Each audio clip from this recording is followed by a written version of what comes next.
மம்முட்டி, Mohanlal, Nayanthara, Bhagat Fazil collection. So இதுதான் விஷயம். நீங்கள் இதெல்லாம் ஜிம்மிக்கெல்லாம் காமிச்சு மக்களை ஏமாற்றவே முடியாது. மக்கள் ரொம்ப தெளிவாக இருக்காங்க. விஜயோட லைஃபே மாற்றின படம் 2 படம். ஒன்று பூவே உனக்காக விக்ரமன் சார் படம், ஒன்று காதலுக்கு மரியாதை.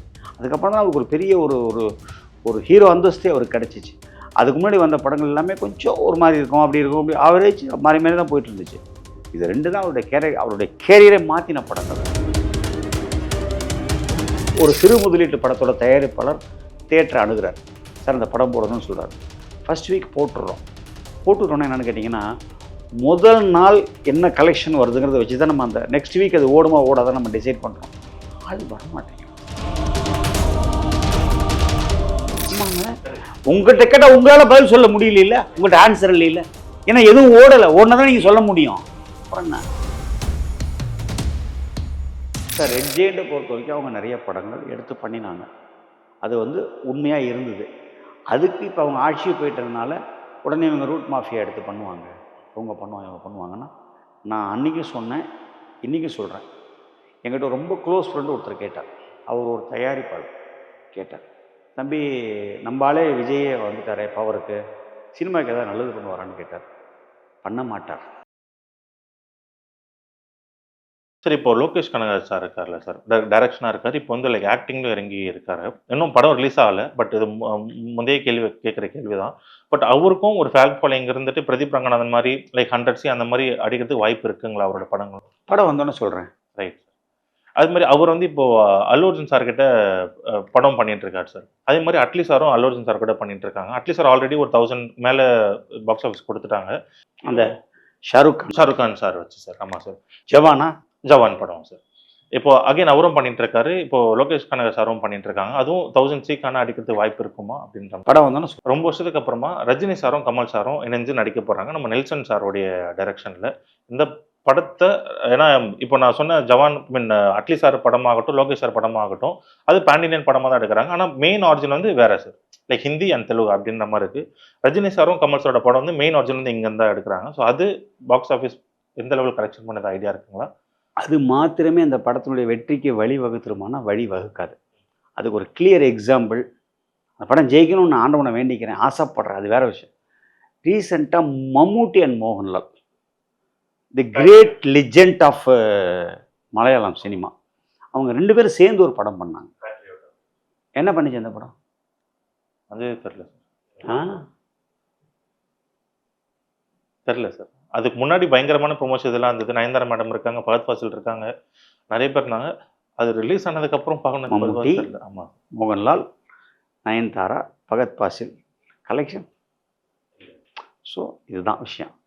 நீங்கள் இதெல்லாம் ஜிம்மிக்கெல்லாம் காமிச்சு மக்களை ஏமாற்றவே முடியாது. மக்கள் ரொம்ப தெளிவாக இருக்காங்க. They are well versed. படம் நல்லா இருந்தால் பார்ப்பாங்க. தாய்க்கிழவியில் யார் சார் இருந்தா? ஒன்லி ராதிகா மேம், யாரும் இல்லை. ராதிகா கூட இல்லை. கண்டென்ட்டு செம்ம மேட்ரு. யூத்தில் யார் சார் ஹீரோ? எல்லாம் நியூ கமர். கண்டென்ட் அந்த கடைசி ஒரு 20 மினிட்ஸில் கொண்டு வந்து அந்த பையன் நிறுத்தியிருப்பா. அப்படி அதுதான் மேட்ரு. காதலுக்கு மரியாதை ஏன் ஜெயிச்சிச்சு? கடைசி ஒரே ஒரு வார்த்தை. ஸ்ரீவித்யா மேம் கேட்பாங்க, இந்த பொண்ணை எப்படி நான் விட்டுட்டு போகிறதுன்னு சொல்லிட்டு கேட்பாங்க. அப்போ அந்த பொண்ணோட ஷாலினியோட மதராக அந்த ஆர்டிஸ்ட் சொல்லுவாங்க, எடுத்துகிட்டு போங்க அப்படின்வாங்க. முடிஞ்சு போச்சு. அப்படி ஜனம் எந்திரிச்சு கை தட்டினாப்போ நான் ஃபஸ்ட்டு ஷோ பார்த்தேன் திருச்சி சோனா தியேட்டரில். அப்படி எந்திரிச்சு ஒரு கிளாப்ஸ். அந்த படம் எத்தனை நாள் போச்சு? 100 days போச்சு. விஜயோட லைஃபே மாற்றின படம் 2 படம். ஒன்று பூவே உனக்காக விக்ரமன் சார் படம், ஒன்று காதலுக்கு மரியாதை. அதுக்கப்புறம் தான் அவருக்கு ஒரு பெரிய ஒரு ஹீரோ அந்தஸ்தே அவருக்கு கிடச்சிச்சு. அதுக்கு முன்னாடி வந்த படங்கள் எல்லாமே கொஞ்சம் ஒரு மாதிரி இருக்கும், அப்படி இருக்கும், அப்படி ஆவரேஜ் மாறி மாறி தான் போயிட்டு இருந்துச்சு. இது 2 தான் அவருடைய கேரியரை மாற்றின படங்கள். ஜனநாயகன் படம் தான் சார். படம் லீக்டு அப்படின்ற மாதிரி நிறைய பேர் பார்த்தும் இருக்காங்க. உண்மையாக சொல்லணும்னா இப்போ அந்த படம் என்ன டேட் ரிலீஸ் அப்படின்னு தெரியல. படம் 100% ரிலீஸ் ஆகும். முன்னாடி ஒரு கலெக்ஷன் எதிர்பார்த்துருப்பாங்களே சார்? இல்லைனா இப்போ ப்ரொடியூசர்ஸ் எதாவது பேசலாம், அவங்களுக்கு படம் ரிலீஸ் ஆச்சுன்னா ப்ராஃபிட்டாக இருக்குமா இல்லை லாஸாக இருக்குமா சார்? அவங்களுக்கு ப்ராஃபிட் இருக்கும்னு நான் நினைக்கிறேன். என்ன காரணம்ன்றதையும் நான் சொல்லிடுறேன். நான் உங்களுக்கு முன்னாடி அந்த ஜனவரி 9 வந்திருந்தால் ஒரு 6-7 நாள் லீவு. இப்போ ஒரு லீவுக்கு கொஞ்சம் பார்த்து கரெக்ட் பண்ணி தான் அவங்க அந்த படத்தை விடுவாங்கங்கிற மாதிரி எனக்கு ஒரு அபிப்பிராயம். ரெண்டாவது இன்றைக்கி வந்து அவர்கிட்ட ஒரு பெரிய படையே வந்துருச்சு. மாவட்ட செயலாளர், வட்ட செயலாளர், கிளை செயலாளர் வரைக்கும் வந்துட்டாங்க. அவங்க எல்லாரும் ஒரு தடவையாவது படம் பார்ப்பாங்க. அவங்க ஒவ்வொருத்தரும் ஒரு 10 பேரை கூட்டிகிட்டு வந்து படம் பார்க்க வைப்பாங்க. இதெல்லாம் வந்து அவங்க தலைவரை ஒரு திருப்திப்படுத்துறதுக்காக செய்வாங்க. ரெண்டாவது யூசுவலாகவே அவருக்குன்னு உள்ளுக்குள்ளே ஒரு ஃபேன் பேஸ் இருக்குது. அவங்க அந்த படத்தை பார்ப்பாங்க. இதில் எனக்கு தெரிஞ்சு நிறைய பிள்ளைகள் இருக்காங்க. நான் யாரையும் பேர் குறிப்பிட்டு சொல்ல விரும்பல. அவங்க எல்லாருமே என்ன சொல்கிறாங்க, அந்த திருட்டு அந்த அந்த லீக் ஆனதை பார்த்துட்டா கூட இருந்தாலும் தலைவரை ஸ்க்ரீனில் பார்க்கணும்னு அவன் மனசில் வச்சுருக்கான். ஸோ அதனால் அவங்க பார்ப்பாங்க.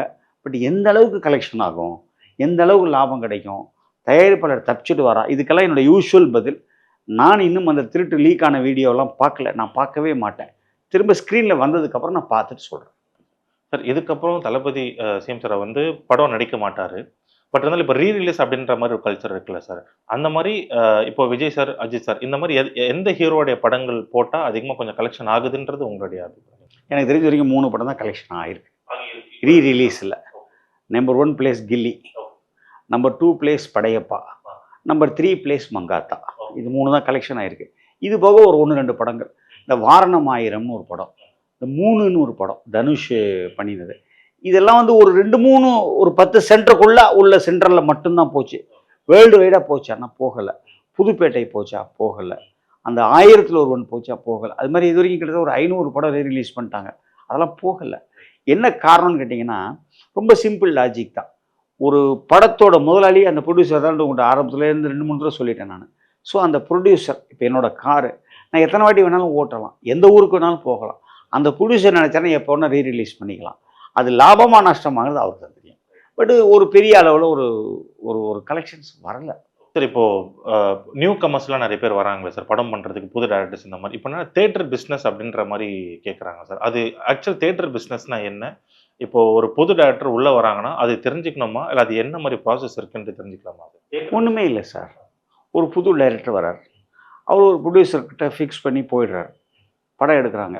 முதல்ல அந்த அந்த அந்த டைரக்டருக்கு என்னுடைய அட்வைஸ் என்னன்னு கேட்டிங்கன்னா, நல்ல கதை எடு, நல்ல கதை எடு, அப்போ நீ ஜெயிக்கிறதுக்கு நிறைய வாய்ப்புகள். அதான் பட்ஜெட்டில் படம் எடு.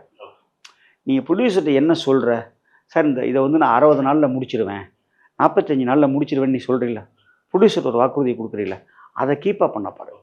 ஒரு நாள் 2 நாள் எக்ஸ்ட்ரா வந்தால் பிரச்சனை இல்லை. அதே மாதிரி அவர்கிட்ட நீ ஒரு பட்ஜெட் சொல்கிறீங்கள, சார் இது வந்து 8 கோடிக்கு எடுப்பேன், 10 கோடிக்கு எடுப்பேன், 6 கோடிக்கு எடுப்பேன்னு சொல்லி, அதில் ஒரு 10% எஸ்கலேஷன் முன்ன பின்ன வந்தால் கூட பரவாயில்ல. 6 கோடிக்கு எடுக்கிறேன்னு சொல்லிட்டு 35 கோடிக்கு எடுத்து அந்த அவர் பாவம் தயாரிப்பாளர் கொண்டு போய் நட் ரோட்டில் நிறுத்தாத. இதெல்லாம் பண்ணினா ஆட்டோமேட்டிக்காக அதை டிஸ்ட்ரிபியூட்டர் வந்து வாங்குவாங்க, ஆட்டோமேட்டிக்காக தியேட்டரில் படம் ஓடும். இதில் ஒன்றும் அவர் பிஸ்னஸ்லாம் தெரிஞ்சுக்கணுன்ற அவசியமே கிடையாது, ஒன்றுமே இல்லை. இப்போ தேட்டர் வந்து அது எப்படி சார் இது செயல்படுது? ஃபார் எக்ஸாம்பிள் அதுக்கு இப்போ இந்த 190 டிக்கெட் ப்ரைஸ் அப்படின்னா அது எப்படி அது டிஸ்ட்ரிபியூட் ஆகுது சார், ப்ரொடியூசருக்கும் தேட்டருக்கும்? அதை பற்றி டீட்டெயில் எப்படி? Okay, best question. 190 ரூபாயாக இருந்தாலும் 150 ரூபாயாக இருந்தாலும் 100 ரூபாயாக இருந்தாலும் முதல்ல நான் 5% இது கட்டணும், ஜிஎஸ்டி கட்டணும். அதுக்கு அடுத்தது 4% லோக்கல் பாடி என்டர்டெயின்மெண்ட் டேக்ஸ்னு ஒன்று இருக்குது. அது தமிழ்நாட்டில் மட்டும்தான் இருக்குது. இந்தியாவில் இன்னொரு மாநிலம் வெஸ்ட் பெங்காலில் இருக்குது. இது 2 மாநிலத்தை தவிர வேறு எங்கேயுமே கிடையாது. ஒரு ஜிஎஸ்டி மட்டும்தான் இருக்குது மற்ற மாநிலங்கள்லாம். இந்த 5% இந்த 4% வந்து அந்த ரூபாயில் முதல்ல கழிச்சிடணும். கழிச்சிட்டா மிச்சம் உள்ளதுக்கு பேர் நெட் கலெக்ஷன்ஸ்னு பேர், தமிழில் நிகரம்னு பேர். அந்த ரூபாயில் டிஸ்ட்ரிபியூட்டருக்கும் எனக்கும் பர்சன்டேஜ். பெரிய ஆர்டிஸ்ட்னு சொல்லக்கூடிய படங்களுக்கு 70%, 75% வாங்குறாங்க. 75% கோஸ் டு த டிஸ்ட்ரிபியூட்டர். பாக்கி உள்ள 25 அல்லது 30 எனக்கு. இது முதல் வாரம். 2வது வாரம் 5% மாறிக்கிட்டே வரும். அவருக்கு 5% குறைஞ்சி எனக்கு 5% அதிகமாகும். அவருக்கு 75 ஃபஸ்ட் வீக், செகண்ட் வீக் 70, எனக்கு first week 25, second week 30, third week அவருக்கு 65, எனக்கு 35, இப்படி மாறிக்கிட்டே வரும். இவ்வளோதான் விஷயம் சார். இப்போ நீங்கள் சொல்கிறீங்க சார் 190 இப்போ டிக்கெட் ரேட் அப்படின்னு ஃபிக்ஸ் பண்ணிக்கலாம் சார். அதுலேருந்து தான் நம்ம அந்த டேக்ஸ் 2 டேக்ஸ் கட்டிட்டு அதுக்கப்புறம் டிஸ்ட்ரிபியூஷனுக்கு கொடுக்குறோம். இன்கேஸ் இப்போ பெரிய ஆட்கள் படங்கள்லாம் வரும்போது ஃபஸ்ட் டே செகண்ட் டே வந்து கொஞ்சம் நம்ம அதிகமாக வச்சுக்கிறோம்ல சார், அது தேட்டருக்கான இதுதான் இல்லை சார்? அதுலேயும் அவங்களுக்கு பங்கு உண்டு. ஆனால் அதற்கு நான் முற்றிலும் எதிரானவன். அந்த மாதிரி செய்யக்கூடாதுன்றதுல நான் நினைக்கிறேன். பட் எல்லா இடத்துலையுமே பெட்ரோல் பம்பு ஒரு 100 பம்பு இருக்குன்னு வச்சுக்கோங்களேன், ஒரு 2 பேர் கலப்படம் பெட்ரோல் விற்க தான் செய்வாங்க. அது மாதிரி எங்கள்கிட்டையும் ஒரு சில 1-2 கருப்பு ஆடுகள் இருக்கும். அதுக்கு நம்ம சொல்ல முடியாது. சரி. ஆனா பட் தியேட்டர் அந்த first show, second show, third show கொஞ்சம் அதிகமா வைக்கிறது ஓகே தானே சார்? இல்ல அது ஓகே இல்லைன்றேன், ரைட். விற்கக்கூடாதுன்னு சொல்றேன். ஓகே. எதனாலன்றது? அரசு நிர்ணயித்த கட்டணத்தில் விற்றுக்கோ. ஓகே. ஏன் சார் அவன்கிட்ட பிடிங்கிட்டு விடணும்? நம்மளை நம்பி படம் பார்க்க வர்றான், ஒன்று நம்மளை நம்பி வர்றான், இல்லைன்னா அந்த ஆர்டிஸ்டை நம்பி வர்றான். ஏன் அவன்கிட்ட பிடுங்குறீங்க? 190 வாங்குங்க. சார் அவன்கிட்ட 1000 ரூபா வாங்கிட்டீங்கன்னா அதோட போயிடுவான் சார். 190 வாங்கினா அவன் 4 தடவை பார்ப்பான் சார். அந்த பணம் நம்மகிட்டே வந்துடும் சார். முதல் வாட்டி அவன் பார்ப்பான் சார், 2வது வாட்டி ஃபேமிலியோட பார்ப்பான் சார், 3வது வாட்டி ஃப்ரெண்ட்ஸோட பார்ப்பான் சார், 4வது வாட்டி அந்த படம் 3வது வாரமோ 4வது வாரமோ ஓடுன்னு வச்சுங்களேன், போர்டுக்கு சொல்லிட்டு டக்குன்னு வந்து 4வது வாரம் பார்ப்பான். ஸோ அந்த 190 × 190 எனக்கு அந்த மல்டிப்ளை பண்ணி பாருங்கள், அந்த அந்த 1000 ரூபா வந்துடும். அது நீங்கள் அந்த 1000 ரூபா கொள்ளையடிச்சிட்டு போயிட்டீங்கன்னா வரமாட்டான். இன்னொரு விஷயம், அது ஒரு தமிழ் சினிமாவோட சாபக்கேடு. இந்த மாதிரி கொஞ்சம் கூடுதலாக வாங்கினோம்னா அடுத்த படத்தையோ அதுக்கு அடுத்த படத்தையோ ஒரு கிட்டத்தட்ட ஒரு மாதத்துக்கு அவன் படமே பார்க்க மாட்டான். ஏன்னா அவனோட பட்ஜெட் ஓவர் ஆகிடுது. அது தப்புன்றது என்னுடைய சொந்த அபிப்பிராயம். சார் இப்போ நம்ம கருப்பு படத்துக்கும் பார்த்தீங்கன்னா சிஎம் சார் வந்து ஒரு 9 o'clock ஷோக்கு வந்து ஓகே அப்படின்னு சொல்லியிருந்தாங்க. இப்போ இதில் சிஎம் சார் அதெல்லாம் ஒன்றும் பிஎம் சார்லாம் ஒன்றும் கிடையாது. It is all routine procedure.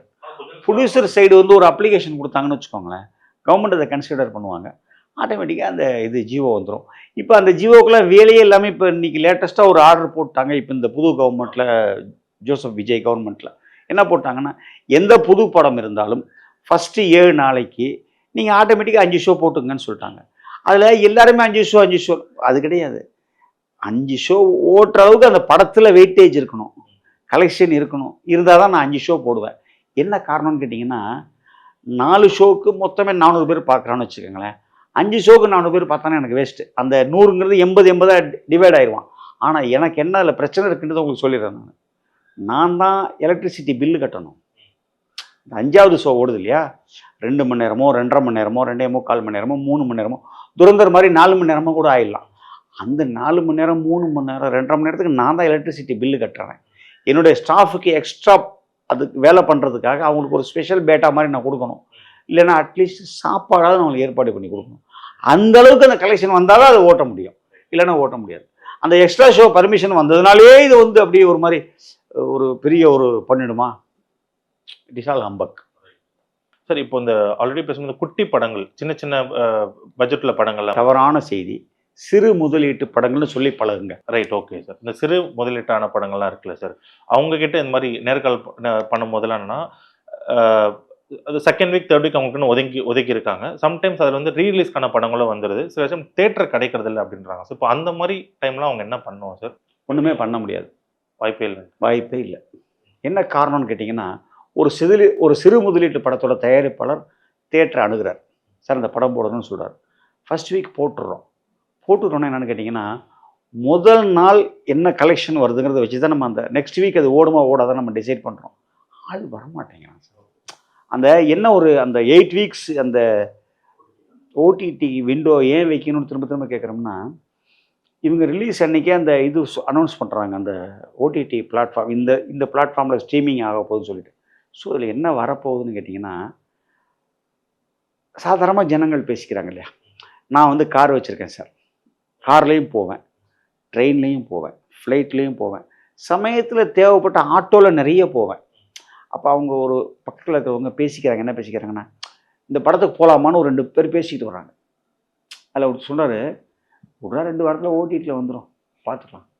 So என்ன ஆகுதுன்னா, அந்த என்னாங்கன்னு வந்து பார்த்தா தான் அந்த படம் நல்ல படமா இல்லைன்னு உனக்கு தெரியும். பட் அந்த 150 ரூபா செலவு பண்ண வேண்டாம், ஒரு 2-3 வாரத்தில் ஓடிடியில் வந்துடும், நம்ம செல்ஃபோனில் வீட்டில் ஹோம் தியேட்டரில் பார்த்துக்கலாம் அப்படின்னு வரும்பொழுது தான் இந்த சிறு முதலீட்டு படங்கள் அடிபடுது. சிறு முதலீட்டு படங்களை பொறுத்த வரைக்கும் ஓடிடிக்காரன்னு வாங்குறதில்ல. அந்த கோவிட் டயத்தில் நிறைய படங்கள் வாங்கினானுங்க. எப்படி வாங்கினாங்கன்னு சொன்னீங்கன்னா, 100 ரூபா சப்ஜெக்டை 200 ரூபாய்க்கு வாங்கி அதை ஸ்ட்ரீமிங் பண்ணும்பொழுது அவனுக்கு நிறைய சப்ஸ்கிரைபர் கிடைச்சாங்க. அந்த சப்ஸ்கிரைபரை இன்க்ரீஸ் பண்ணி அவனோட பேஸ் உருவாக்கிட்டான். இப்போ என்ன பண்ணுறான், கண்டிஷன் போடுறான். கண்டிஷன் போடுறது மாத்திரம் இல்லை, ஒரு வருஷத்துக்கு நாங்கள் 7 படம் தான் வாங்குவோம், 8 படம் தான் வாங்குவோன்றான்.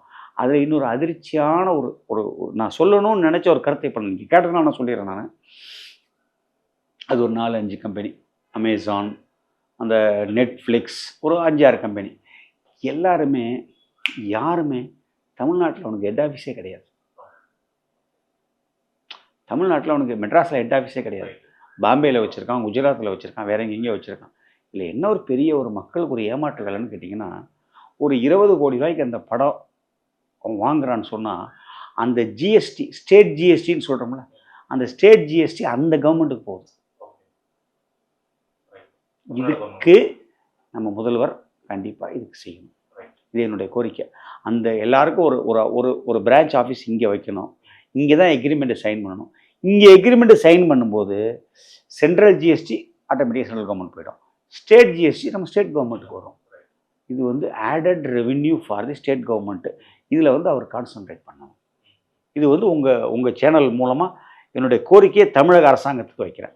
இது வந்து தமிழக அரசாங்கத்தினுடைய ரெவென்யூவை அதிகப்படுத்தும்.